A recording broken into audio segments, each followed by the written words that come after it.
All right, welcome back. As promised, let us just get into our discussion, in fact, a debate on political killings in KwaZulu-Natal, as I hand you over to our reporter in that province, Ayanda Mhlongo.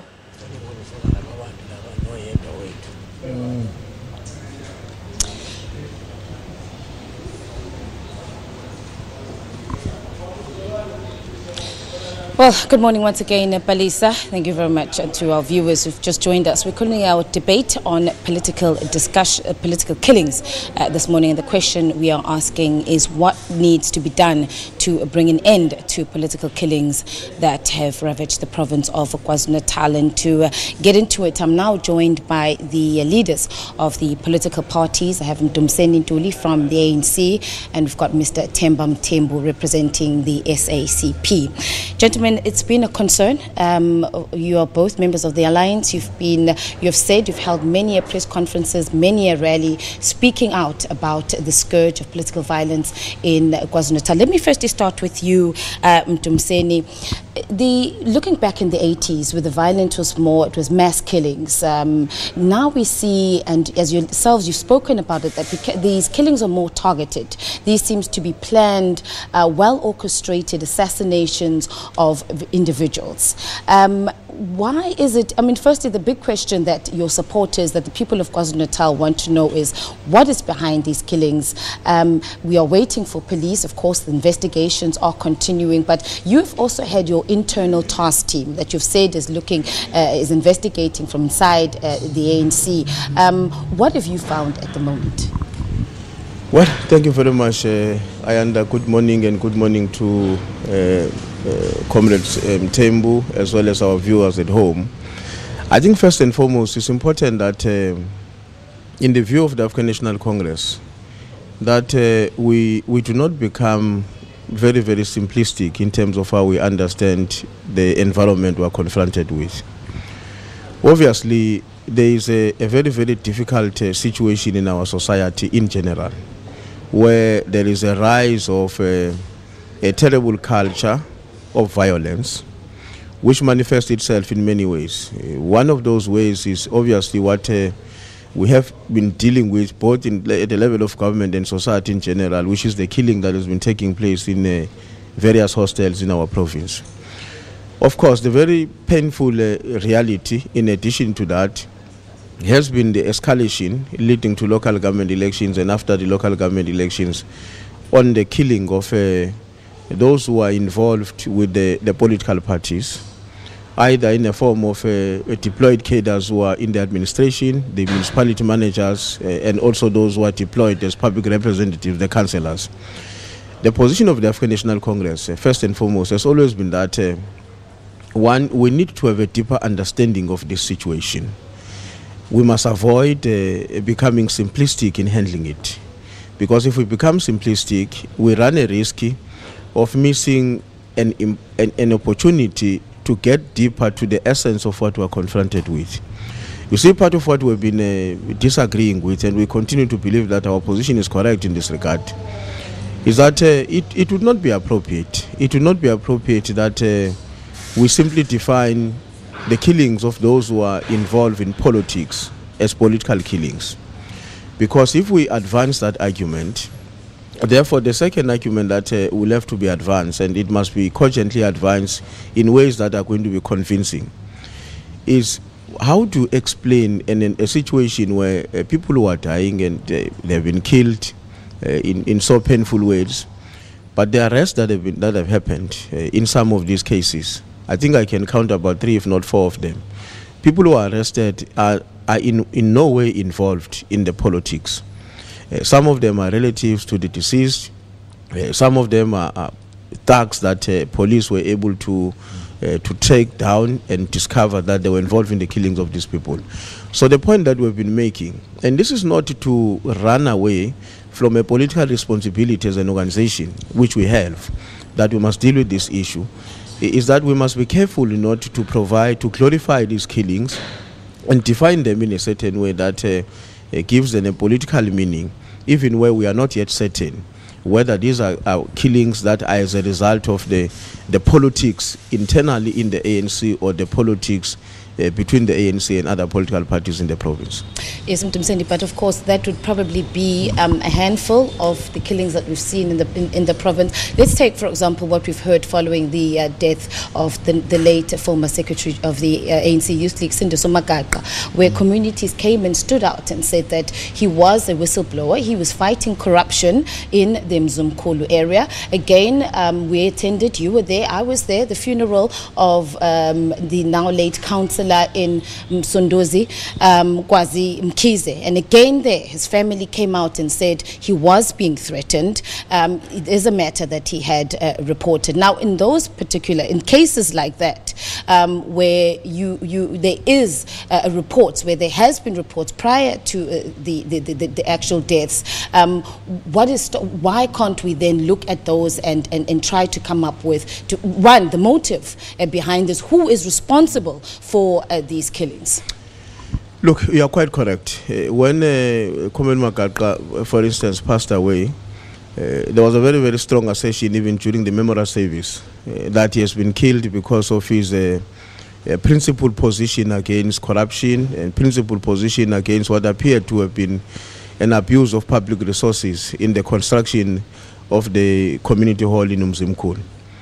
Sure, I think it's important that now that those facts have surfaced, it's important that we must then, as we have said before, subject all of those facts, one, in an investigation that is done by law enforcement agencies, two, subject them to the commission of inquiry that is currently going on in the province. Because the temptation that we must avoid is to use public platforms, funerals and memorial service to make very, very unsubstantiated claims about why a certain person has been killed and what could be the motive of the killing of that person. I think it's important that all of these assertions must be subjected to the process that must prove to us that indeed these killings are related to the construction of the hall and the abuse of public funds. All right. I want to bring in now Mr. Mtem from the SACP. And you recently are one of the leaders that have come out. You've testified before the Moirano Commission, which has been established by the Premier of the province to look into the political killings. And some of the matters, the issues that you raised was that of that these political killings are driven by greed, by ambition of people to ascend to political power. That's one of the main reasons that you brought forward to that commission. Thanks and morning, Ayanda, morning, Tumsen, and the viewers at home. Yes, usually it is said that history repeats itself, first as a tragedy, and then second as a farce. You remember, you have just said in your opening statement that in the 80s and early 90s, we have experienced these kind of killings. And if you remember, it was always said that it is a black on black violence. That was what's touted everywhere. And now we know that it was just a labeling of something sinister. It was state-sponsored killings that we were experiencing at that time. Even now, we need to look quite deeply at the term political killings. We said at the Moirano Commission that underlining what we are seeing right now is the triple challenges that we are facing here in South Africa: unemployment, inequality, and poverty. Coming out of that, people will do anything to put them closer to what they deem is a source of resources. And this is, as the South African Communist Party, this is what we are seeing, this phenomenon manifesting itself in our community. Yes, the ruling party is the African National Congress, and everybody would like to represent the ANC in government, hence be closer to resources. And this is what we are currently seeing right now. Yes, it also do have political linings, but it is not the political killings that we are seeing right now. It also happened through political dynamics that are currently at play. So that is what we are seeing. But it's more economical than political if you go deeper in analyzing this kind of killings. So that is what we needed to address as the government, that how do we address the economical linings of these killings, which therefore manifests itself into political killings. Mr. Mthembu, when you say economical linings, are you saying that because of, there's talk of issued tenders, there's talk of contracts, there's people who are out squabbling, wanting these tenders, wanting these contracts, and positions as well, that if a person is appointed or gets to become a councillor, they are then closer to those resources. Do you see that as possibly one of the reasons behind this? Usually it is the main reasons. People like, I would like to be an ANC councillor because I would like to be closer to decision-making processes for the dispatch of resources, particularly financial resources. The tender system. The tender system also can also be deemed as at the center of this culture that is emerging now, because people strongly believe that it is a way to get rich by trying to get as many tenders as you like. So that is what we see as happening. It's very rare that you'll see a person killing another person because he wants to be the one to serve the people, you see. Or you're killing another person because it's IFP, or because it's NFP, or because it's DA. Just for that, it's very rare if we are honest with ourselves. But to both of you, Leader Mr. Mthembu as well as Mseni, just to follow up on what Mr. Mthembu is speaking about financial gains, why is being a councillor now and the positions of government not about serving the people? Many of you in the ANC and the Alliance, you say that you enter it on a voluntary basis. You call them volunteers of the movement. But now, what has changed? Why are people who are being elected into these positions seeing it as an opportunity for them to enrich themselves? What is lost with that culture of you were there to simply serve the people? Well, I think my own view is that the overwhelming number of our councillors and public representatives in general continue to subscribe to the notion that they are there to serve our people. It may very well be that there are a few of us who are public representatives and councillors who, for whatever reasons, perceive the positions of responsibilities as the position of power. And I think one of the fundamental points that was made by Comrade Mvelase has to do with the intersection between politics and business. That intersection between politics and business it necessitates, in a very, very bad way, that there would be a competition for the resources of the state. And that competition should not be understood and confined only to those who are in politics. The business is also very, very interested in how the state tenders, the capital of the state is going to be distributed. And certainly that will then have an impact in terms of people who may decide. You see, some of the observations that we've made is that given the pattern of the killings, it's quite clear that these people are not killed by those who may be disagreeing with them. But there are special people who are hitmen, who are obviously, in our own view, would be people that are hired to commit these atrocities.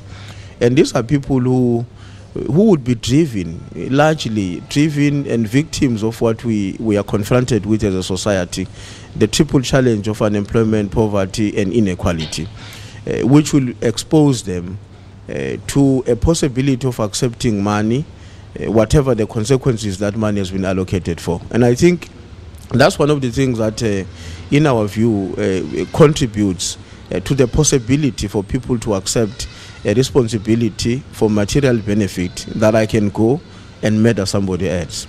And it's an issue which, as I said, you have to deal with it in the context of what is happening in the government, in the context of the political parties. But you must also deal with it at a societal level. Why is it possible for people to accept money in exchange for human lives? Especially in exchange for human lives of individuals who have not had any quarrel or conflict with you. Why is it easy that I can take a certain amount of money to go and kill somebody that I've never met, I've never crossed lines with, and I've never had to deal with them in ways that will make them to be my enemies? So it's a culture in society that must be attended to in the same context that we deal with some of the tendencies that are emerging as a result of exposure to public resources and the public purse. To bring you once again, Mr. Mthembu, to follow up on what Mthembu has been saying. Now, the SACP, for example, now we're speaking about this demand and this hunger for power amongst councillors. In the build-up to last year's election, we had a number of SACP members who decided to stand as independents. Yes. They moved away. They said they can stand as independents after they were not selected or elected in the BGMs as the candidates for councillors. What did you do as party leaders, members as leaders of the SACP? Obviously, I guess it goes, they too wanted to be councillors, and if they were not elected, they were then angry, they were disgruntled, and they decided then to stand as independents, going against this agreement and the cooperation. You are an alliance, you stand together, you stand as one. What did you do about that as SACP? First, I think what one need to correct is that there were a number of people when they were not elected on the ANC ticket, and then they decided to stand on a party ticket. I think that's not a true reflection of what is happened on the ground. It is true that there were some dissatisfaction on the ground within the alliance itself, where some members of the SACP saw that they have been marginalized in the processes of the ANC, as it had been widely reported now, and then they stood as independent. And you know that as the SACP, we campaigned for the ANC. So there were those few individuals who decided to take their own decision and stand independent. That's why it is independent, you see. Because they were independent from everyone. So that's what we need to understand. But it does confirm to a degree the fact that people will not only see standing as a councillor as an opportunity to serve the people. It depends how do we conduct ourselves, particularly in the community. And most of the thing that people will see is that in order to be seen to live a lavish life, maybe you need to be a councillor, which is quite closer to them. As we'll always say that local government is the government that is closer. So this is what is happening right at the doorstep of where they live. So in most cases, then they will go for being a councillor. So that is what we are currently seeing. But I want to put forward this also narrative, which I don't know whether Mtumzeni will agree with me. You know, capitalism by its nature is inherently violent. You see, that's why you see many wars all over the world. You see, if you look at a country that is perfect capitalist, that is the country that is unleashing violence all over the world. All right. You see, so as long as we do have that system, it will manifest itself down at a grassroots level. All right. I'm going to keep you right there. We're going to continue with our discussions with you both, but we're going to take a short break and our debate continues after this.